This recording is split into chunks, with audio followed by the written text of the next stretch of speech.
Hello and welcome back to my channel. As today the newest Age of Empires 2 Definitive Edition update has come out, I wanted to do a little overview of all of the new changes and the new features, as well as showcase the event shortly. So there are, as usually, a few profile icons to unlock. You can unlock a skin for your houses so they look like Mongol yurts, a Genghis Khan set for your town center in a cheat code, and well, not really a new scenario, but there's a scenario you can play. You can also see that in the background, which is a Mongol variation of the E3 2019 demo you could play.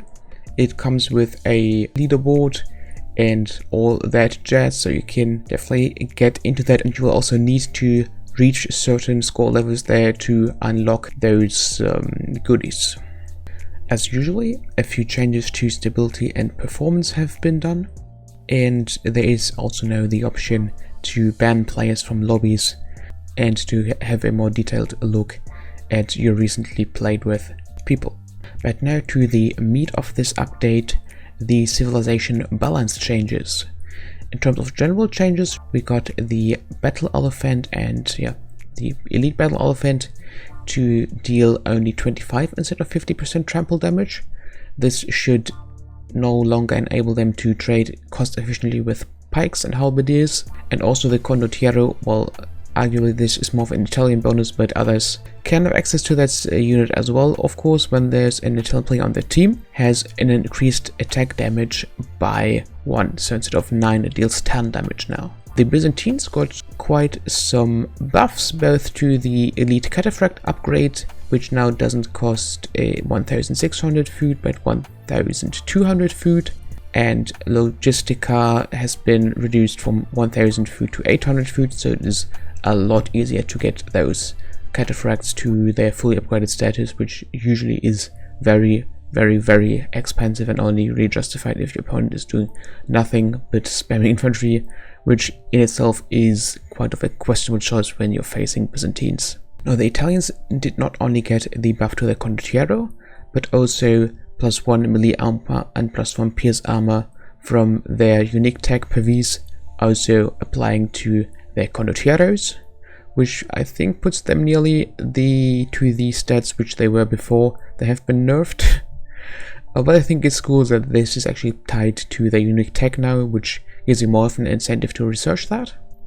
The Koreans now pay 20% less wood on military units except siege instead of 15% less. This applies to all units except of war wagon and turtle ship, which have been rebalanced to not change their cost all that much. The Malay unique unit Karabit warrior now costs 25 instead of 30 food. The Portuguese also got a buff to their cost reduction. In their case, it is instead of 15% gold reduction on all units trained, it's 20%. And to set that off, again, the caravel has been made a little bit more expensive, so now it is about the same after the cost reduction has been applied. Now, the Tatars have received a, well, I would like to call it a buff, but I mean, the Tatars have been underperforming quite a bit to my experience. I like to play them, but I would like them to be a little bit stronger. Well, the Flaming Camels have been buffed. Instead of 80, they get 130 bonus damage against elephants, and their blast radius from 1.5 has been increased to 2.0. I mean, the Flaming Camels did really need a buff, but I don't think that a Flaming Camel buff is what the Tatars needed, if you get me there. So some other areas could use some more love to elevate the Tatars as a whole. Flaming Camels buff is not really relevant in most games.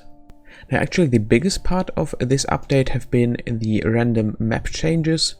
There have been like 85 changes to those, so in general they were aiming at making them more balanced, making the resources more evenly distributed, creating less choke points, a little bit more to the aggressive side, what I could read here. especially the changes to Mega Random have been interesting, that a few more variations have been added now, that you can start with fortified palisades, that you can start with fishing ships, transport ships, and even with a Feitoria, which I think is quite hilarious. So that's definitely something I'm looking forward to try out. Anyways, those are most of the core changes on this update.